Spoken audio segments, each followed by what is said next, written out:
Hi, my name is Wei Cheng Yu. Now, me and my team will present the UDPL 2423 Maritime Economy and Policy Assignments. The topic is A Way Forward for Women in the Maritime Industry. Here are the members that involved in this assignment. Hi, I'm Shu Wei. Now I will start our presentation with introductions. Nowadays, the maritime industry is developing into a direction of modernization and globalization. Based on the data, there are currently 1.2 million of seafarers around the world. Among these 1.2 million of seafarers, female seafarers are only representing 2%, and 94% of the female seafarers are working in the cruise industry, and only 1% of women are sailors. Therefore, the number of women in the maritime industry is expected to increase and move forward. So now I will pass to the next presenter. My name is Wei Cheng Yu, and now let us discuss the policy for women in maritime. I have separated this into two perspectives, where the organizations and the companies. International Maritime Organization (IMO) have come out with the program called Women in Maritime to encourage women to enter the maritime sector. The efforts they have done are establish gender-specific fellowship, facilitating access to professional technical training for women, and generating an environment for women by reducing gender discrimination in the sector. International Transport Workers Federation (ITF) concerned in maternity rights and state that the rights are depends on the sailing flag of the vessels. Besides, ITF approved agreements for merchant vessels stipulate that pregnancy seafarers must be repatriated at the cost of the company and must receive 2 months of full payment in compensation. ITF putting their effort in developing sexual harassment policies, providing sanitary items on board, and adequate training for women. Companies in the maritime sector are also hiring women to achieve gender equality in the sector. Orient Overseas Container Line (OOCL) have established their company policy in which not to discriminate employees in race, age, genders, or others since 2007. Mediterranean Shipping Company (MSC) have also the same policy, and they are also providing facilities such as breastfeeding room, flexible working hours for maternity employees, to attract women to join the maritime sector. These are the policies or efforts introduced by the organization and firms to protect the rights of women and attract them into the industry. That's all from me. Thank you. Hi everyone, my name is Ojin Kai, and I will present about the critics of policies. As the maritime industry has been a male-dominated industry, so the most difficult obstacles for women in the industry is to overcoming the perception that such occupations are exclusively for men and involve a set of skills that is more often identified with men. And many women are afraid to enter the men's world is because they feel they will be exposed to the sexual harassment as well as violence. And hence, there are few policies that mentioned before that need to be implemented in order to move for women in the maritime industries. So let us look at the first policy, which is the Women in Maritime program that created by the International Maritime Organization (IMO). So in the real case, there is less acceptance of women by the maritime companies, and entry to the employment and career growth in the maritime industry in innate factors in the low number of female seafarers in the industries.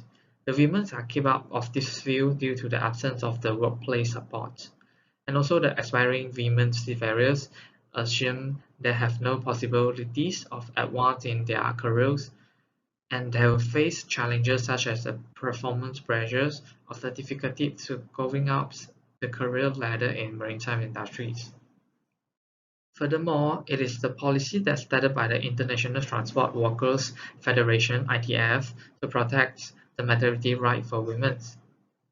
So, in the realities, according to the International Labour Organization's ILO statistics, approximately 40% of the women seafarers do not have such access to the sanitary product on board the ships. And then, many of the women seafarers keep their own sanitary products in their package to ensure they have enough on board for the period of their journeys. And also the disposal of the used sanitary items is a concern as the restroom on the ships are typically inadequate. So as a result, the female seafarers are often forced to place them in a container and will be disposed when they are in the ports after that. And that's all for the critics policy part. Thank you. In the aspect of advantages, women in maritime program can enable more women bring new knowledges into the maritime industry. Women can provide the ideas to the maritime industry which start to develop advanced technologies. For instance, the big data and Internet of Things can be used to handle huge amount of customer data. By achieving this, the operation of maritime industry will be in the condition of efficient. The second advantage is the program can provide more focus, support, and improve the security for women. Based on the record, a 19-year-old female seafarer was declared as suicide due to she was raped by one officer in Croatia in the board ship. Therefore, the program implemented facilities like separate toilets, sleeping areas, changing clothes areas, and personal hygiene products are built specially for women. This is to ensure they are working in the condition of fully focused, fully supported, and safe. Then we move to the disadvantage, and first one is women are easier to get stressed. Based on the record, an American Psychology Association stated that 67% of women will unable to sleep when they are having stress. Too much of stress will cause them have constant worrying, incapable to concentrate, and cause them make poor judgment in their working. The second disadvantage is women have less strength. The arm strength of women is only 37% to 68% of men. Therefore, while they are working in the loading area, they are not able to lift or move the heavier cargo comparing to men. This will cause them cannot fully make a contribution to the maritime industry. That's all for my part. Then I will pass to the next presenter. Thank you. Hello sir, I'm Jun Yang. Now I'm going to explain about the area of improvement. First of all, in order to create a more balanced workforce, women need to be prominent. So we must improve the awareness of women in the maritime industry by promote access to high-level professional education for women. Professional courses need to be offered in the university to raise the awareness of women engaging in the maritime industry. We can also conduct career talk and offer gender-specific fellowship.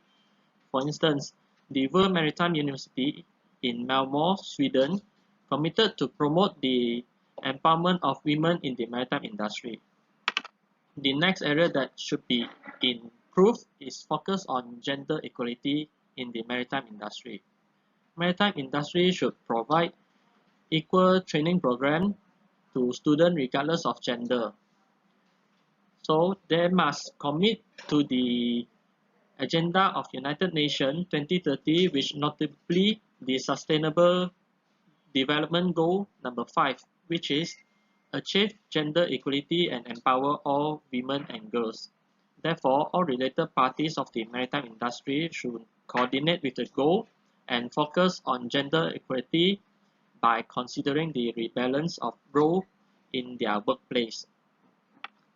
Lastly, the government should also review and enforce the law and regulation and policy in order to improve the working environment for the women seafarers.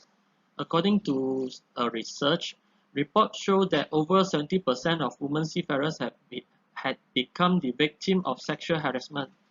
Therefore, the government or related organization should review the current law and implement more serious punishment to those who commit sexual harassment. For example, the government can not only punish the criminals but also issue penalties to the employees because they didn't provide a safe and secure working environment for the women seafarers.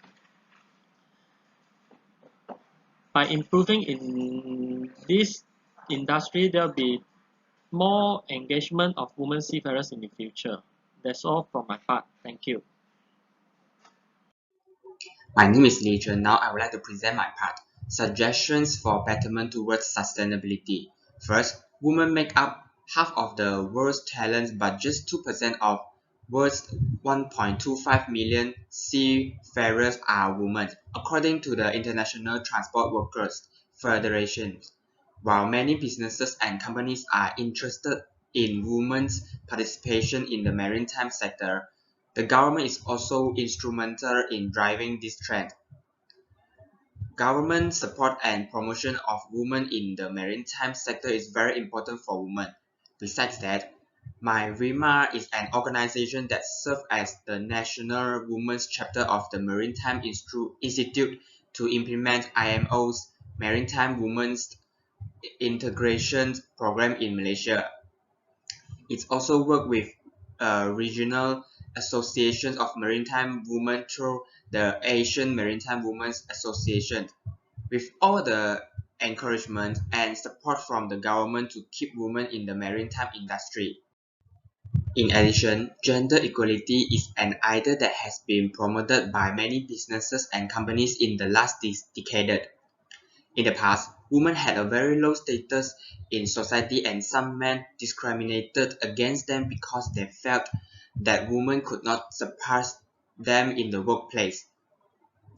In recent years, more and more women are working in society, so the problem arises is if there is gender discrimination in a common working environment, it can lead to some problems.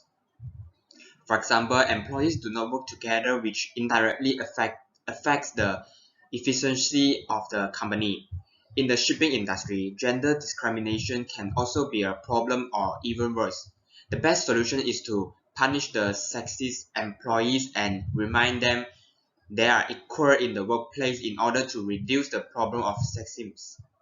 Of course, the company in the implementations of strict punishment at the same time should also be appropriate to reward employees to achieve the effect of equal treatment. Hi everyone, there's me again. In conclusion, the maritime industry is developing into a directions of modernizations and globalizations.